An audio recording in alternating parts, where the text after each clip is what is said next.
L'histoire des criminels racontée par l'unique journaliste d'enquête, Félix Séguin. Salut Félix. Bonjour Mario. Dans la liste des personnes les plus recherchées au Canada, le numéro 1, c'est un Québécois, Dave Picturmel. Il a été attrapé en Italie. Mais il y en a un autre qui arrivait pas loin dans la liste là, qui a été attrapé aussi. Oui, c'est Robbie Al-Khalil. On en a parlé il y a quelques semaines, mais on avait de la difficulté à confirmer son arrestation. Et voilà qu'hier, on a appris hors de tout doute que Robbie Al-Khalil a été arrêté au Qatar. La GRC en Colombie-Britannique qui était à sa recherche l'a confirmé. Pourquoi je t'en parle? Il y a plusieurs inconnus. D'abord, on ne sait pas pourquoi il a fallu un peu plus de 2 semaines à la GRC avant d'annoncer l'arrestation d'Al-Khalil. Parce que il les a été médias arrêté avaient au eu Qatar. vent de ça. Au Qatar, exactement. Donc, il avait quitté le pays. Ben oui, il avait quitté le pays parce que Robbie Al-Khalil, là, je t'en parle parce que c'est son pedigree, dans le fond, qui est intéressant, entre guillemets. Al-Khalil et un autre gang, appelé le Wolf Gang, avaient, dans le milieu des années 2000 et un peu plus tard, là, de grandes visées pour le Canada. Ils voulaient contrôler le trafic de cocaïne de manière pan-canadienne, dans tout le pays. Ils avaient d'énormes contacts avec le crime organisé. Eux autres, ils étaient déjà dans le spirit de M. Carney, avant que M. Carney soit au pouvoir, de dire le Canada a une grande économie unifiée. Là. C'était un peu ça. Eux autres, c'est des précurseurs. Alors, ouais, trafic d'un océan à l'autre. Bon. Mais il a été arrêté, Al-Khalil, donc après l'opération Locasse, là, qu'il avait fui d'ailleurs une fois. Alors, il a été arrêté. Il a arrêté pour des meurtres également. Il était emprisonné aussi pour ces fameux meurtres-là. Ce qui est complètement débile dans ça, c'est que quand il subissait son procès pour les meurtres que je viens de te citer en juillet 2022, il y a des complices qu'il avait engagés qui se sont déguisés en travailleurs de la construction, dossards orange, pelles, prétextant aller faire des travaux dans le centre de détention provisoire de North Fraser à Port-Coquitlam. Ben, je te le dis.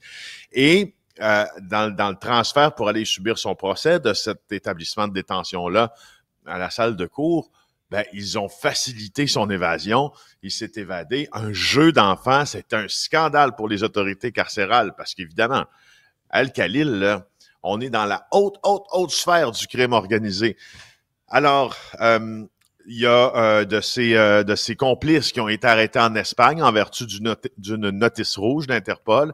Et là, finalement, ce qu'on comprend, c'est que Al-Khalil faisait l'objet de la même notice rouge, puis lui aussi a été arrêté au Qatar. Il est toujours pas rapatrié. Au Qatar, il s'est pas rendu en kayak, là, Félix. Ça veut dire qu'il a pris l'avion. Là. Il y a l'aéroport, quelqu'un de la sécurité de l'aéroport qui s'est fait passer un sapin autant que les gardiens de prison avec les faux travailleurs de la construction. Ben oui, c'est sûr. Mais je veux dire, c'est parce qu'Al-Khalil, là, moi puis toi, Mario, là, on peut économiser toutes nos vies, là. On n'aura pas l'argent qu'Al-Khalil avait dans son compte, même quand il était incarcéré, là. Ben, dans son compte, là. Pas des grands fans des comptes en banque, là. Non. Pas fort mais là-dessus. On n'aura pas cet argent-là pour te dire, il était ultra riche, il avait beaucoup de moyens. Alors, pour donc, lui avoir des un moyens, jeu de fausse identité... C'est ça, faux passeport et tout ça. C'est ça. Alors, il est arrêté au Qatar et puis là, ben, il sera rapatrié à un moment donné. Puis moi, je te le dis, je vous le donne en primeur ce matin, là, mais il y a des sources policières là, qui ont rapporté au moins à 2 reprises qu'Al-Khalil a été vu à Montréal pendant sa fuite. Pourquoi? Parce que il avait sa blonde à Montréal. Ben voyons. Alors, on verra. Bon... Parle-moi de l'assassin de Robert Pickton là, qui confirme que son but était de venger les victimes.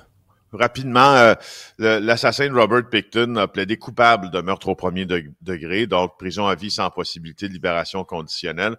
Je t'en parle parce que le fameux Spike, Martin Charret, de son vrai nom, a dit « J'ai perdu le contrôle, j'ai pas de remords, mais je l'ai fait pour les victimes. » C'est ce qu'il a dit en plaidant coupable parce qu'en 2024, en mai, ben, il avait... Écoute, moi, j'ai vu les photos de Pickton sur son lit d'hôpital, là. Ça, c'est lui qui l'avait... Il avait-tu utilisé un manche à balai cassé? C'est ce cas-là, là, hein? Oui, c'est ça. Puis disons-le, là, il l'avait planté dans le milieu du crâne. Alors, puis les médecins de l'hôpital où il a été transféré, ben, avaient eu d'autre choix que de garder cette fameuse partie de manche à balai dans son crâne pour le plonger dans un coma artificiel pour traiter ses blessures. Il est finalement mort quelques jours plus tard. Mais c'est parce que là, Spike a dit qu'il a fait ça pour les victimes, mais le fameux Spike avait plus grand-chose à perdre non plus, là. Spike, c'est un délinquant dangereux. Alors, lui, il est en prison. Fait qu'il rallonge pas vraiment sa peine significativement. Non, c'est ça. Alors, tu peux dire ce qu'il veut. Ça va bien te donner ce rôle-là quand tu tues quelqu'un. Je te laisse avec la citation du juge, dans ça, qui me... J'avais pas vu comme ça, parce que, tu sais, Pickton, c'est un des plus grands monstres criminels de l'histoire canadienne, hein. Vous vous en rappelez, là, qui a tué des dizaines de prostituées dans l'Ouest canadien. Ben, le juge a dit que, malgré tout, il avait le droit de mener sa détention dans un certain calme, tu vois. Alors, ça, évidemment, quand on lit ça, on est comme, ah oui, c'est vrai, mais tu sais, on serait content aussi qu'il y arrive, on dirait un peu. On est forcé à penser ça, hein, ça nous choque tellement qu'on se dit, mais bon, c'est comme ça. Non, mais le juge a raison. En même temps, on se comprend qu'il n'y a pas eu des funérailles nationales non plus, là. C'est ça. On s'entend. C'est ça. Hey, merci, Félix. Bonne fin de semaine.